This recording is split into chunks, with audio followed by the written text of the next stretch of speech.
consolo, alegria. E como eu já tinha falado de felicidade, eu falei, não vou ser redundante. Então fui estudar. E tem uma revista chamada Mente e Cérebro. E uma matéria, Busca do Equilíbrio, edição 242 de março de 2013.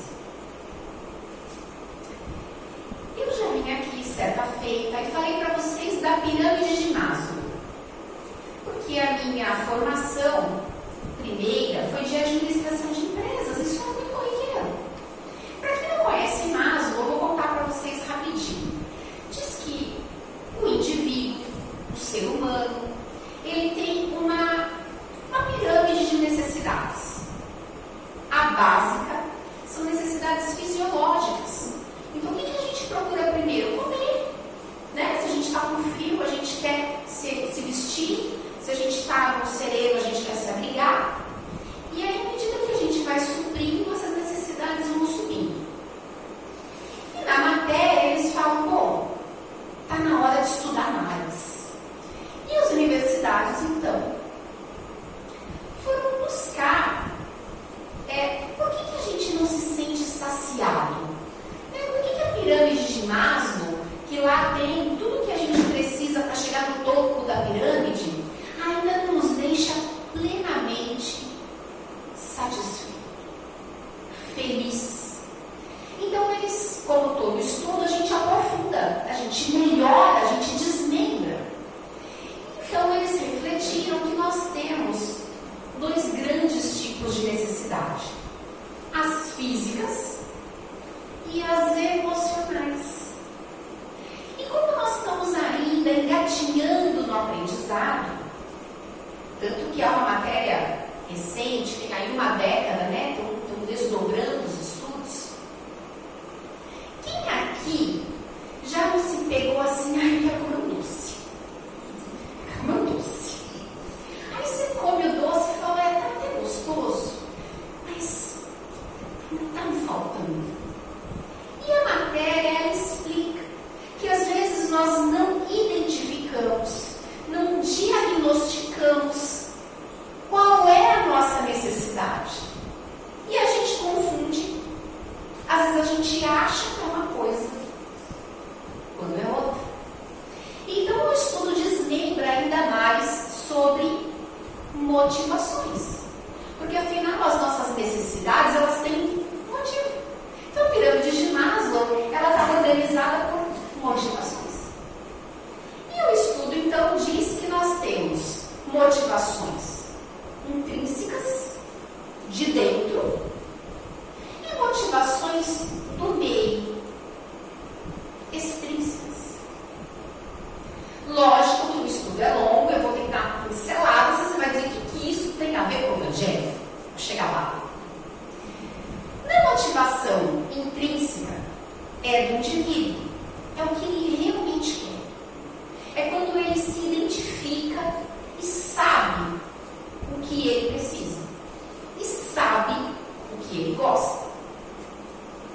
E as extrínsecas são no meio.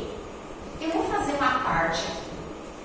Essa palestra de hoje nasceu de um evangelho na minha casa, em que, estudando com os meus filhos no capítulo O Meu Reino Não É Deste Mundo, eu falei na minha casa e a minha filha me lembrou. Olha que coisa, né? Quando a gente acha que não é marcante, mas o estudo do evangelho é muito importante. Eu falei para minha filha assim, sabe, eu sinto que eu não pertenço. Sabe aquela criança esquisita? Sou eu.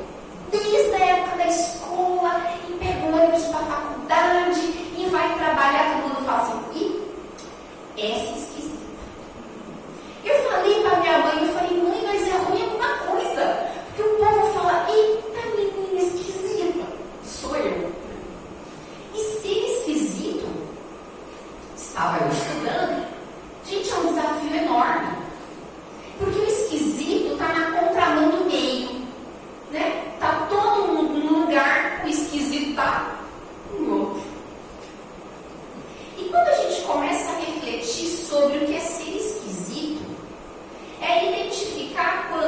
você quer não é o que os outros também querem.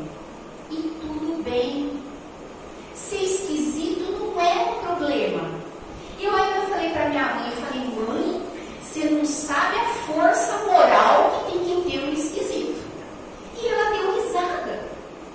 Vocês podem não estar entendendo, mas eu vou trazer um plano para vocês. Imagina que todo mundo da sua família adora uma churrascada e beber. Pois é, eu sou a esquisita que não come carne e não deve. Todo mundo já fala, nem chama esquisita, né?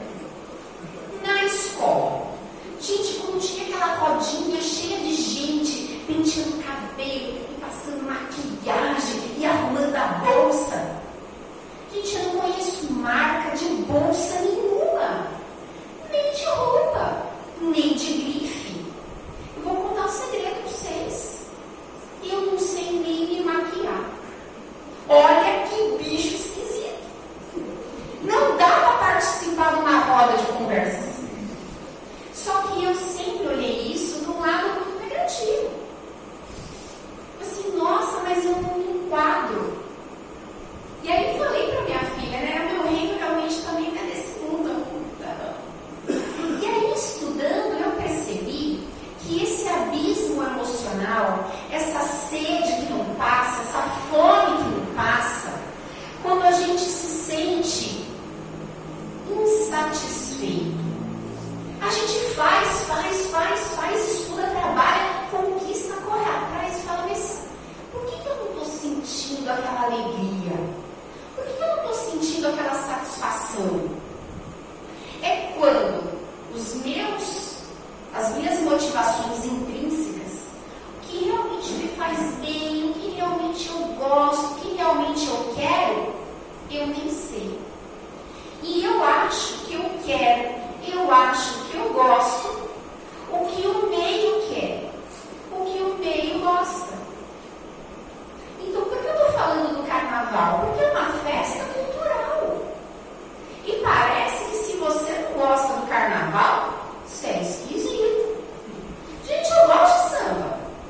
Se vocês estudarem os chakras, vão ver que o batuque tem super a ver com nosso crescimento, a nossa evolução, tem a ver com o nosso chakra. Só que tem o conhecimento e tem o excesso. Tem o que eu gosto do meu indivíduo e tem o que a cultura impõe. Na Renascença, olha a Dona Lisa, ela era rechonchuda e era linda. Então, mulher gorda naquela época era top, né? Tava na moda ser gordinha. De repente, na moda é ser magro. E hoje a moda não é nem ser gordo, não é ser magro, é ser escultural. E isso movimenta um mercado enorme.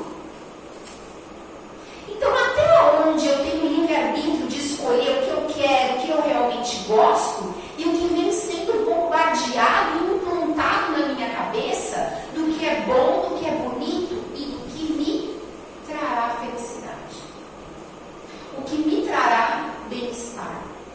E eu continuei estudando. E aí vi que os pesquisadores de uma universidade dos Estados Unidos, que não foi uma universidade só, foram mais de uma, então agora me falha a memória, eles pegaram a organização social dos animais para dar uma olhada como é que era essa estrutura. Que vocês sabem que formigas têm estrutura hierárquica, abelhas também têm. E eles foram para os lobos. E eles descobriram que os lobos se organizam em 3 categorias. Tem o líder, tem o executor e tem o protetor. Os estudos colocam outras palavras, como maternal. Maternal é aquele que cuida da matilha, mas a gente poderia chamar de protetores, tá? E o estudo se desenvolve e aonde eu quero chegar com isso?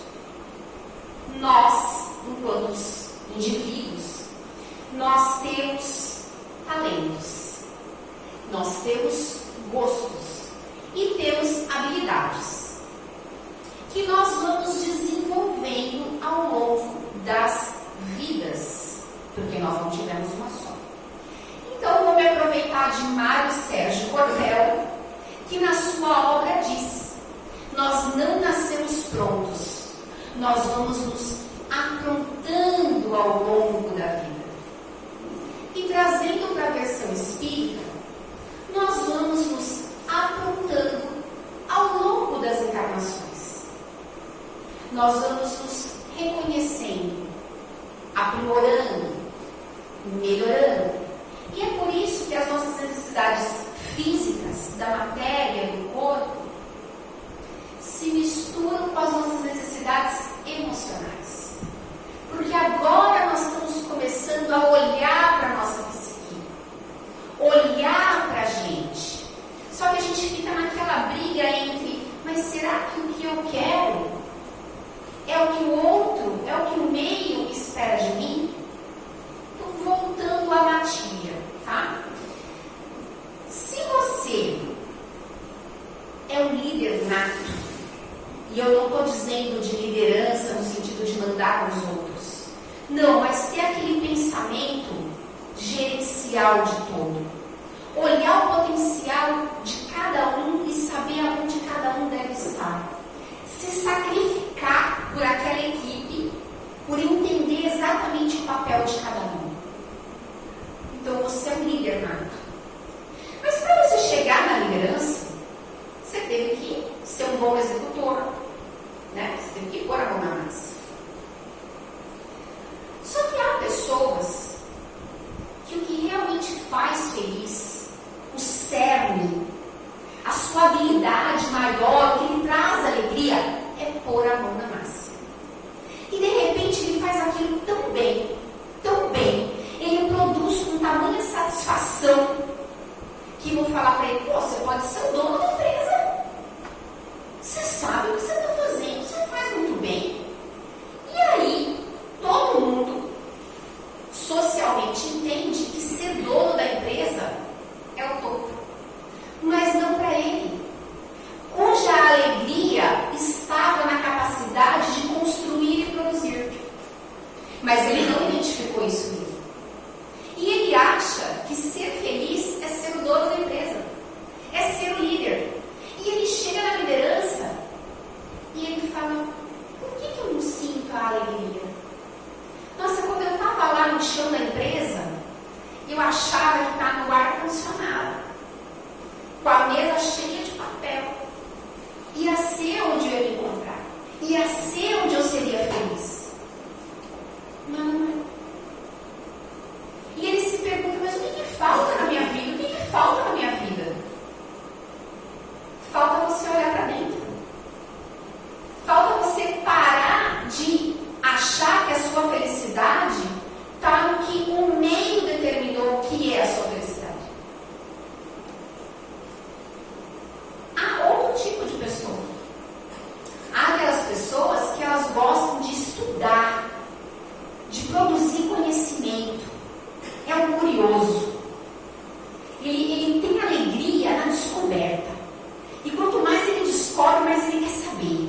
E ele vai. E aí quando ele vai conversar com alguém, e os outros veem o quanto ele sabe, falam: nossa, mas você devia, era dar curso, era estar no meio do povo, era contar isso para todo mundo. Ele fala: ó, vou ganhar mais sendo palestrante. Acho que eu vou me dar bem. E de repente ele não se dá bem. Porque o que ele gostava mesmo era de buscar, de construir, de procurar, e não de ficar estabelecendo relações. Então, às vezes, a gente acha que o salário nos coloca naquela categoria que me levaria ao meu bem-estar, à minha alegria. Às vezes a gente acha que a motivação, ela está lá naquele cargo lá, naquele salário lá, naquele lugar lá. Mas lembrando de Chico, quando ele teve um convite para sair de Uberaba, de ir para outro lugar, e ele até se animou. Quem não se anima? Até Chico animou. E aí Emmanuel, Aí ele falou assim, eu vou ficar aqui mesmo, né? Que aqui eu sei o que eu estou fazendo. Gente, qual é a nossa missão? Sedes perfeitos. Nós chegaremos à perfeição, mas estamos longe disso. Então, no nosso cerne, a gente tem uma contribuição, olha, muito boa, porque nós somos únicos, nós somos insubstituíveis. A sua colaboração para essa sociedade é única. Mas se você estiver enganado, olhando para o outro lado, sem olhar para dentro, você vai ter um abismo emocional. Você está fazendo, está chegando longe, mas não está bem, não está feliz, não está saciado, satisfeito. Mas não entenda estar saciado, satisfeito como acomodado. Jamais. Porque o inventor não para de inventar. Não é? Eu acho que foi Lao Tse que disse, não me lembro bem, que ele falou, olha, se você gostar muito do que você faz, você jamais trabalhará. Quem executando uma coisa que gosta, lembra de tomar água, de ir no banheiro, de comer. Bom, agora eu vou rapidamente chegar aonde eu quero dizer disso na doutrina espírita. Vamos lá. Aqui na casa, enquanto eu dava curso, a gente falava das belezas do plano espiritual. Porque era o item daquele estudo naquele momento. E uma pessoa me disse, opa, mas é tão legal, né? Bora desencarnar. Opa, pera lá. Como é que você quer receber a aposentadoria sem ter dado a contribuição? Não dá para colher que nós não plantamos. Se você quer a vida futura, como diz aqui no Evangelho, mas ela não é futura, ela é agora. Meu reino não é deste mundo, gente. Não se engana. O nosso mundo é cada um de nós que faz. E quem tem dúvida, assiste o filme do Nosso Lar. O André Luiz, à medida que ele pensava, ele se colocava num ou no outro lugar. Cada um de nós é um mundo. E a gente vibra. O nosso comprimento de onda é de acordo com o nosso pensamento, de acordo com o nosso sentimento. Então, quanto mais feliz você estiver, quanto mais saciado você estiver, quanto mais satisfeito e alegre você estiver, como é que vai estar seu campo energético? Como é que vai estar sua vibração? Porque ao contrário do que a gente imaginou lá quando criança, aquele barbudinho anotando ponto positivo e ponto negativo, o negócio é mais preciso do que a gente imaginou. Nosso campo energético, ele tem cor e tem cheiro. Você imagina que cada vez que a gente está bravo, mal-humorado, ranzinza, a gente fede. Quem gosta de ficar do lado de alguém fedorento? Então não precisa de barulho, gente. A gente sozinho já mostra a que veio. A que mundo a gente se liga, que a gente pertence. Porque o nosso pensamento, ele é uma sintonia, como aquela sintonia de rádio. Quem é da minha época, que não é tecladinho, aquele botãozinho que você está girando assim, tentando achar a sintonia? Pois é, nós sintonizamos numa faixa. Então, se a gente quer, como aquela estudante, estar num mundo feliz, alegre, florido, cheiroso, como é que nós devemos estar? É aquela parábola da túnica branquinha, né? Como é que eu vou ter uma túnica branquinha, ranzinza, mal-humorado, julgando todo mundo à minha volta, criticando todo mundo à minha volta, fazendo da minha vida aquele desenho, ó vida, ó céus, ó azar, não é? Não dá pra gente vibrar alto se a gente tiver postura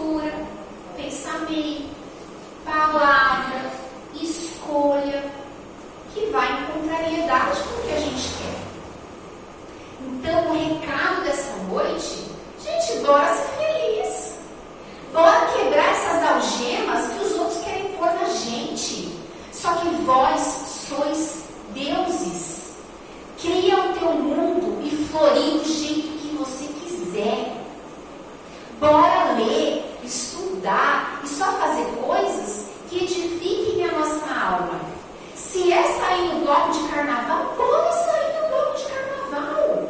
Ninguém pode te pôr amarras. Mas o recado dessa noite é vibrar, é ser feliz, é ser leve, é ser alegre. Reconcilia-te hoje mesmo com quem puderes. Porque não dá para ser leve arrancando corrente assim, ó, levando mágoa. Porque se a proposta é o bem-estar, se a proposta é ter um plano de ação para ser feliz, se a proposta é cuidar do corpo físico, mas também do espiritual, também do emocional, não vamos deixar que um desejo brigue com o outro. Porque tem um capítulo sobre isso. Não dá para servir a Deus e a Mamon. Então, se você parar para pensar, o Evangelho todo fala disso.